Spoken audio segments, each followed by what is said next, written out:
साथियों जय श्री राम। साथियों, राम से बड़ा राम का नाम, ये बात सभी कहते हैं, पर कैसे राम से बड़ा राम का नाम है? क्या राम का नाम लेने से ही हमारे सब कष्ट दूर हो जाते हैं? क्या राम ही हमारे बिगड़े काम संवारते हैं?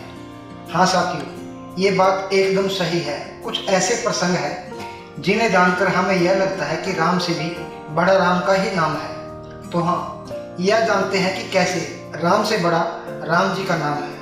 इससे पहले कि वीडियो में आगे बढ़ें, आपसे अनुरोध है कि आप हमारे चैनल अच्छा सोचे को एक बार सब्सक्राइब जरूर कर लेना, ताकि ऐसे ही रहस्यपूर्ण वीडियो आपको सबसे पहले मिलती रहे। साथियों, कुछ ऐसे प्रसंग हैं जिनसे हमें मालूम होता है कि राम से बड़ा राम का नाम है। जैसे एक दिन की बात है, श्री राम जी का दरबार सजा हुआ था। हनुमान जी हमेशा की तरह अपने प्रभु राम की सेवा में तल्लीन थे। इतने में गुरु वशिष्ठ का राम दरबार में आगमन हुआ। श्री राम समेत सभी लोगों ने अपने स्थान से उठकर गुरु वशिष्ठ को प्रणाम किया, लेकिन हनुमान जी प्रभु की सेवा में इतने मगन थे, उन्हें गुरु वशिष्ठ को प्रणाम करना याद ही नहीं रहा। गुरु वशिष्ठ ने इस ओर प्रभु राम का ध्यान दिलाया और उनसे पूछा कि क्या यह उनके गुरु का अपमान नहीं है कि हनुमान ने उन्हें प्रणाम करना भी उचित नहीं समझा। प्रभु राम ने भी माना कि यह गुरु का अपमान है। इस पर गुरु वशिष्ठ ने राम जी से पूछा, गुरु का अपमान करने वाले को क्या सजा मिलनी चाहिए? प्रभु राम ने कहा कि गुरु वशिष्ठ का अपमान करने वाले को मृत्युदंड होना चाहिए। गुरु वशिष्ठ ने पूछा कि क्या प्रभु राम अपने अत्यंत प्रिय हनुमान को मृत्युदंड देंगे? श्री राम ने उसी समय वचन दिया कि वे अवश्य ही अगले दिन अपने अमोघ बाण से हनुमान को मृत्युदंड देंगे। सारी सभा हैरान रह गई। हनुमान जी घर लौटे तो उनके मुख पर उदासी छाई हुई थी। माता अंजनी के पूछने पर उन्होंने माता को सारी बात बताई। माता अंजनी ने कहा कि पुत्र, चिंता मत करो, मुझे राम नाम का मंत्र मिला हुआ है और वही मंत्र मैंने तुम्हें अपनी गुट्टी में भी दिया था। इस मंत्र की ऐसी महिमा है कि स्वयं श्री राम भी चाहे तो इस मंत्र का जाप करने वाले का वध नहीं कर सकते। माता ने हनुमान को निश्चिंत रहने को कहा। अगले दिन श्री राम ने अपनी अमोघ शक्ति से युक्त बाण हनुमान पर छोड़ा, मगर उसका हनुमान जी पर कोई असर नहीं हुआ। बार बार चलाए सब बाण व्यर्थ हो गए। गुरु वशिष्ठ ने राम जी से कहा कि वे जानबूझकर अपने प्रिय हनुमान को नहीं मार रहे हैं। तब श्री राम ने कहा कि हनुमान पर जब वो अपना अमोघ बाण छोड़ते हैं तो हनुमान राम नाम के मंत्र के जप में लगे होते हैं, इसलिए बाण का कोई असर नहीं होता, क्योंकि इस शरीरधारी राम से कहीं बड़ा राम का नाम है। इस पर गुरुदेव वशिष्ठ ने घोषणा की कि हे राम, मैं जानकर मानकर यह घोषणा कर रहा हूँ कि स्वयं राम से राम का नाम ही बड़ा है। राम नाम महा अमोघ शक्ति का सागर है। जो कोई जपेगा, लिखेगा, मनन करेगा, उसकी लोक कामना पूर्ति होते हुए भी वो मोक्ष का भागी होगा। मैंने सारे मंत्रों की शक्तियों को राम नाम के समक्ष न्यूनतर माना है, तभी से राम से बड़ा राम का नाम माना जाता है। और वो पत्थर भी तैर जाते हैं जिन पर श्री राम का नाम लिखा रहता है। इतनी बात कहकर गुरु वशिष्ठ प्रभु राम से बोले कि हे राम, अब मैं सब कुछ त्याग कर अपने आश्रम को जा रहा हूँ और वहां रहकर राम नाम का जाप करूंगा। सच, राम नाम में अद्भुत शक्ति है। राम राम लिखने से किसी भी वस्तु, स्थान या व्यक्ति की आयु, बल, मजबूती, शुचिता आदि में अभूतपूर्व वृद्धि होती है।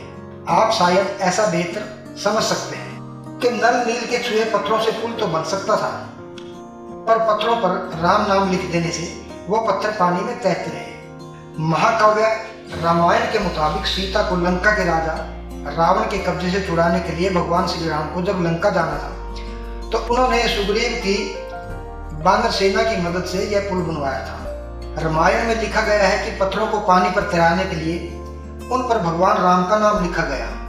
भगवान का नाम लिखने की वजह से ही ये पत्थर पानी पर तैरने लगे और उस समय बिना किसी चूना पत्थर के भी इतना लंबा पुल बनाया जा सका। इसी प्रकार एक और घटना बताते हैं। ऐसा कहा जाता है कि जब राम भक्त राम का नाम लेकर पत्थर को समुद्र में फेंक रहे थे तो राम की भक्ति के प्रताप से वे पत्थर डूबते नहीं थे और समुद्र में राह बनाते जा रहे थे। ऐसा होता देख रावण की प्रजा में भी उत्सुकता थी कि क्या रावण में भी ऐसी शक्ति है कि उनका नाम लेने पर पत्थर सागर में ना डूबे। लंकापति रावण स्वयं इस बात को जानते थे कि उनके नाम में ऐसी कोई चमत्कारी शक्ति नहीं है कि पत्थर उनका नाम लेने से सागर में ना डूबे। किंतु ऐसा ना होने पर रावण की मानहानि हो जाती और प्रजा का रावण के प्रति श्रद्धा भाव कमजोर हो जाता। तब रावण ने अपनी प्रजा के सामने सागर में पत्थर डालकर यह सिद्ध करना चाहा कि उनका फेंका पत्थर भी तैरेगा। ऐसा करते समय रावण मन ही मन में राम का नाम लेता और पत्थर फेंकता रहता। परिणाम स्वरूप पत्थर सागर में नहीं डूबता था। जब महलों में गया तो मंदोदरी ने पूछा कि स्वामी, आपने यह करिश्मा कैसे कर दिखाया? तब रावण ने कहा कि मंदोदरी, सच तो यह है कि मैंने भी मन ही मन में राम नाम की शपथ देकर राम का नाम लेकर ये पत्थर पानी में फेंके थे, जिसकी वजह से यह करिश्मा हुआ। इसी प्रकार एक घटना का और वर्णन करते हुए उत्तर रामायण के अनुसार जब अश्वमेध यज्ञ पूरा हो गया तो श्री राम ने एक बहुत बड़ी सभा का आयोजन किया, जिसमें उन्होंने सभी देवता, ऋषि मुनि, किन्नरों, यक्षों और राजाओं आदि को उसमें आमंत्रित किया। नारद मुनि के भड़काने पर सभा में प्रस्तुत एक राजा ने ऋषि विश्वामित्र को छोड़कर सबको प्रणाम किया, जिससे ऋषि विश्वामित्र क्रोधित हो उठे और उन्होंने भगवान श्री राम से कहा कि अगर सूर्यास्त से पहले श्री राम ने उस राजा को मृत्यु दंड नहीं दिया तो वे उन्हें श्राप दे देंगे। इस पर श्री राम ने उस राजा को सूर्यास्त से पूर्व मारने का प्रण ले लिया। श्री राम के प्रण की खबर पाते ही राजा भागा भागा हनुमान जी की माता अंजनी की शरण में गया तथा बिना पूरी बात बताए उनसे प्राण रक्षा का वचन मांग लिया। तब माता अंजनी ने हनुमान जी को राजा की प्राण रक्षा का आदेश दे दिया। हनुमान जी ने श्री राम की शपथ लेकर कहा कि कोई भी राजा का बाल बांका नहीं कर पाएगा। परंतु जब राजा ने बताया कि भगवान श्री राम ने ही उनका वध करने का प्रण लिया है तो हनुमान जी धर्म संकट में पड़ गए। राजा के प्राण कैसे बचाएं और माता का दिया वचन कैसे पूरा करें तथा भगवान श्री राम को श्राप से कैसे बचाएं। धर्म संकट में फंसे हनुमान जी को एक योजना सूझी। हनुमान जी ने राजन से सरयू नदी के तट पर जाकर राम का नाम जपने के लिए कहा। हनुमान जी खुद सूक्ष्म रूप में राजा के पीछे छिप गए। जब राजा को खोजते हुए श्री राम सरयू तट पर पहुंचे, उन्होंने देखा कि राजा राम राम जप रहा है। प्रभु श्री राम ने सोचा, ये तो भक्त है, मैं भक्त के प्राण कैसे ले लूं? श्री राम ने राजभवन लौटकर ऋषि विश्वामित्र से अपनी दुविधा कही। विश्वामित्र अपनी बात पर अडिग रहे और जिस पर श्री राम को फिर से राजा के प्राण लेने के लिए सरयू तट पर लौटना पड़ा। अब श्री राम के समक्ष भी धर्म संकट खड़ा हो गया। ऐसे वो राम नाम जप रहे, अपने ही भक्त का वध करें। राम सोच रहे थे कि हनुमान जी को उनके साथ होना चाहिए था, परंतु हनुमान जी तो अपने ही आराध्य के विरुद्ध सूक्ष्म रूप से एक धर्म युद्ध का संचालन कर रहे थे। हनुमान जी को ज्ञात था कि राम नाम जपते हुए राजा को कोई नहीं मार सकता, खुद मर्यादा पुरुषोत्तम राम भी नहीं। श्री राम ने सरयू तट से लौटकर राजा को मारने के लिए जब शक्ति बाण निकाला, तब हनुमान जी के कहने पर राजा राम राम जपने लगा। राम जानते थे राम नाम जपने वाले पर शक्ति बाण असर नहीं करता, तो वो असहाय होकर राजभवन लौट गए। विश्वामित्र उन्हें लौटा देखकर श्राप देने को उतारू हो गए और राम को फिर सरयू तट पर जाना पड़ा। इस बार राजा हनुमान जी के इशारे पर जय जय सिया राम, जय जय हनुमान गा रहा था। प्रभु श्री राम ने सोचा कि मेरे नाम के साथ साथ ये राजा शक्ति और भक्ति की जय बोल रहा है, ऐसे में कोई अस्त्र शस्त्र इसे कैसे मार सकता है। इस संकट को देखकर श्री राम जी मूर्छित हो गए। तब ऋषि वशिष्ठ ने ऋषि विश्वामित्र को सलाह दी कि राम को इस तरह धर्म संकट में ना डालें।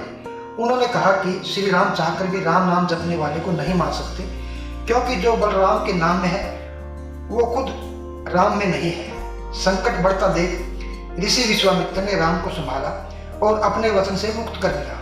मामला संभलते देखकर राजा के पीछे छिपे हनुमान वापस अपने रूप में आ गए और श्री राम जी के चरणों में गिर पड़े। तब प्रभु श्री राम ने कहा, हनुमान जी ने यह प्रसंग से सिद्ध कर दिया कि भक्ति की शक्ति सदैव आराध्य की ताकत बनती है तथा सच्चा भक्त सदैव भगवान से भी बड़ा रहता है। इस प्रकार हनुमान जी ने राम नाम के सहारे श्री राम को भी हरा दिया। धन्य है राम नाम और धन्य है प्रभु श्री राम के भक्त हनुमान। भगवान राम की सौगंध खाकर और श्री राम जी का नाम लेकर अंगद ने लंका में रावण की भरी सभा में अपना पैर जुमाया और उसको चुनौती दी, लेकिन अंगद का पैर कोई नहीं हटा सका। यह सभी जानते हैं, यह सब राम के नाम का ही प्रभाव था। हनुमान जी ने श्री राम जी का नाम लेकर पूरी लंका का दहन कर दिया और जहां पर राम नाम का जाप हो रहा था वह घर विभीषण का था। उस घर में कोई आंच तक नहीं आई। ऐसा है मेरे प्रभु श्री राम का नाम। तो साथियों, इसीलिए कहा जाता है कि राम से बड़ा राम का नाम। ऐसी है मेरे प्रभु श्री राम के नाम की महिमा। आप सभी राम का नाम जपते रहिए और बड़े प्रेम से जय श्री राम कहिए। आपको यह वीडियो कैसी लगी कृपा करके जरूर बताना। चैनल को सब्सक्राइब नहीं किया तो चैनल को सब्सक्राइब जरूर कर लेना। मिलते हैं ऐसे ही एक और वीडियो में, तब तक के लिए जय श्री राम, जय माता दी।